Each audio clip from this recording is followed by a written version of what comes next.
Whenever I see humans forming packs, I get skeptical.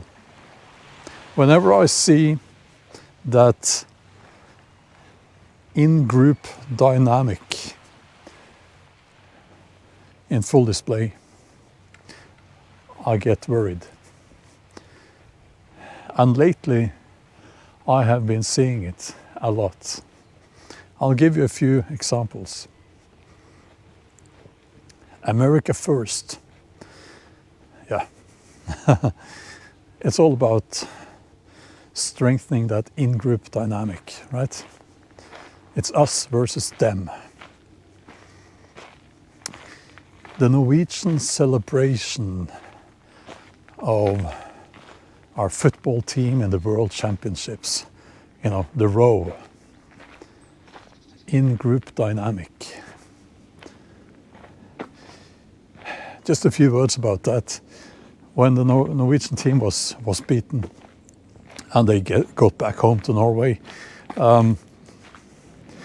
Norwegians gathered in Oslo, the capital of Norway, in front of the castle, because we are sadly still a monarchy. And they did the row, and the crown prince, soon to be king, because, well, our king is very, very old now. He was given a drum. And they did, I think, you beat the drum twice and then people do the row. They say, ro, and all of that. What a gift to the PR team for the royal house after their scandals with, you know, the crown prince and the crown princess's connections to Epstein. What a gift that was. He could stand there and with his little drum and then go back to rubbing shoulders with dictators. Because yes, they do that.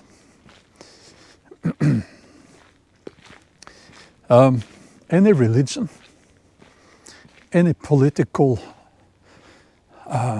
group, it works in the same way. And this in-group dynamic is what makes people shoot and kill other people of other ethnic groups, other nationalities, people that they have never met, people that they don't know, just because they're told to do so after having been brainwashed in the military system for a little while.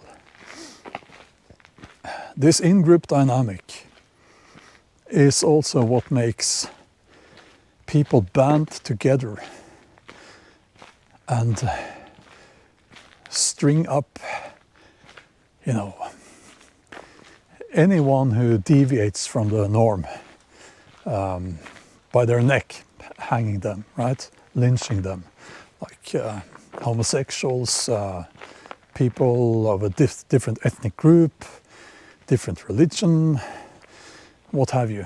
Anything that sets them apart from the group. That in-group dynamic is what stops people from being moral and just.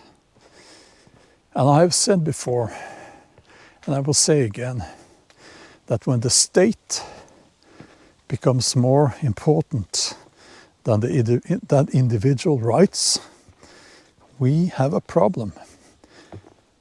And I'm looking at the world right now and it doesn't look good. The USA, of course, I mean, how long have you been doing the one hand on the chest in the schools and pledge allegiance to the flag? Why the hell are you still doing that? You should instead, if you need to say something, you should say, I support every individual's human rights. You know?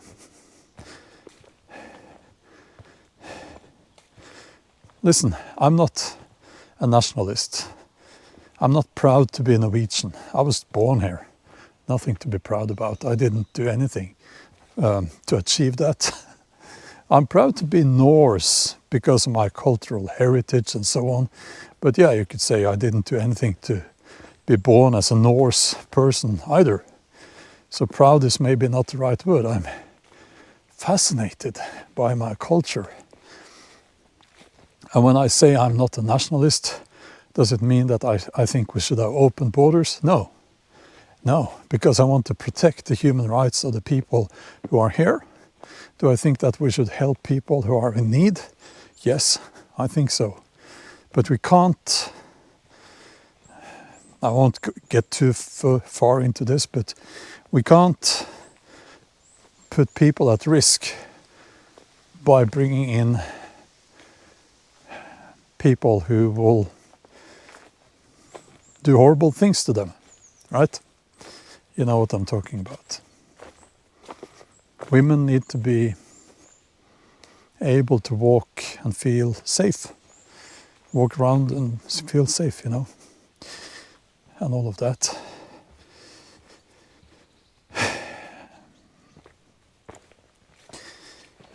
In the USA, politicians are saying America first. And I was naive because I thought, well, yeah, okay. I didn't think that it would mean America first also outside of American borders. But it's that same in-group dynamic. You have a president now, basically, not only the president, but all his comrades saying that, you know, they're just spewing out the same rhetoric that America is the best nation. And they're saying America, even though as a Norwegian, I don't think that the USA and America is the same. The Americas, that's North and South America. America, for me, that's, well, at least I include Canada in that, you know, and the USA is the USA.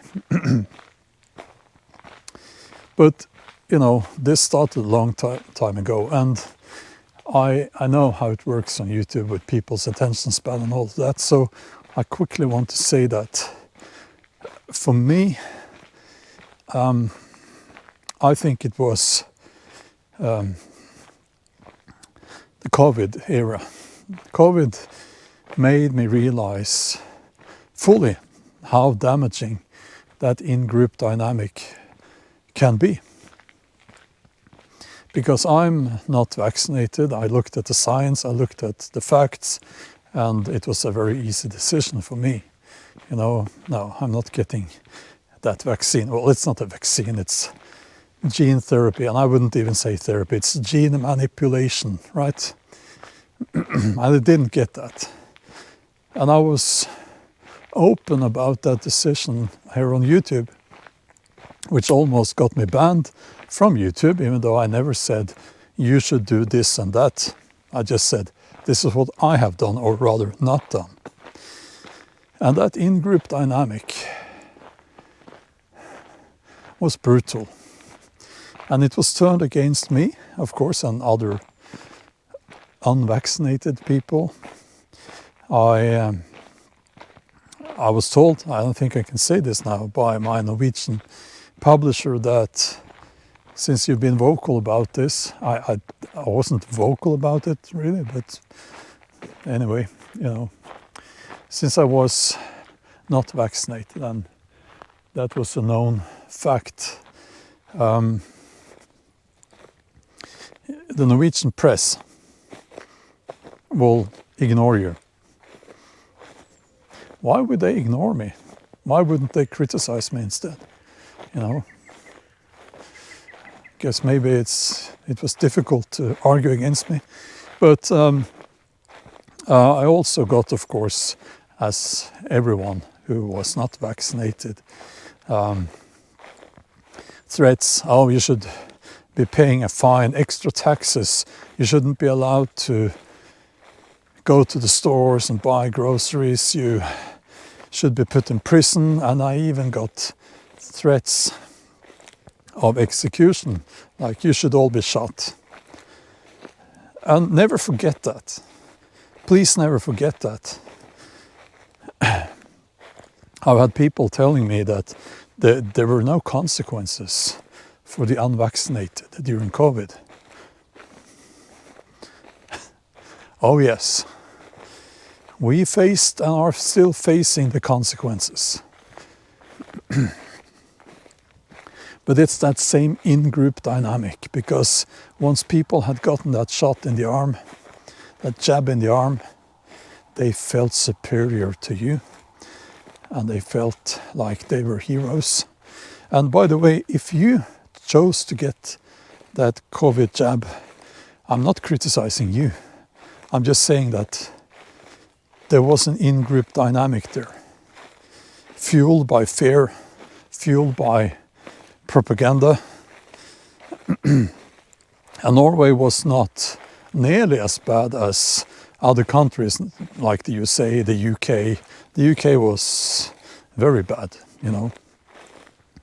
But still, you know, that was when I realized that, you know, I'm going to say this, people hate me for saying this, but I'm going to say it anyway. Why were, during the Second World War, why did people put up with, why did they tolerate and even aid the Nazis getting, you know, capturing Jews and shipping them off to concentration camps? Why? Why didn't they do anything? And why did so many people help them doing that? Yeah. The answer was given during COVID, because that's how the human psyche works. And the majority will just fall in line. And I have said before that I would not be surprised if, I'll just walk the other way because there's someone coming there. I would not be surprised if you had signs saying mortality rate 30% if you get this shot. People would still have lined up there because it was seen as the thing you had to do for the group, you know. I don't know, but it was crazy. And this in-group dynamic is also why I'm saying that, you know, statism is the most dangerous ideology. When the state becomes more important than the individual, we are in trouble.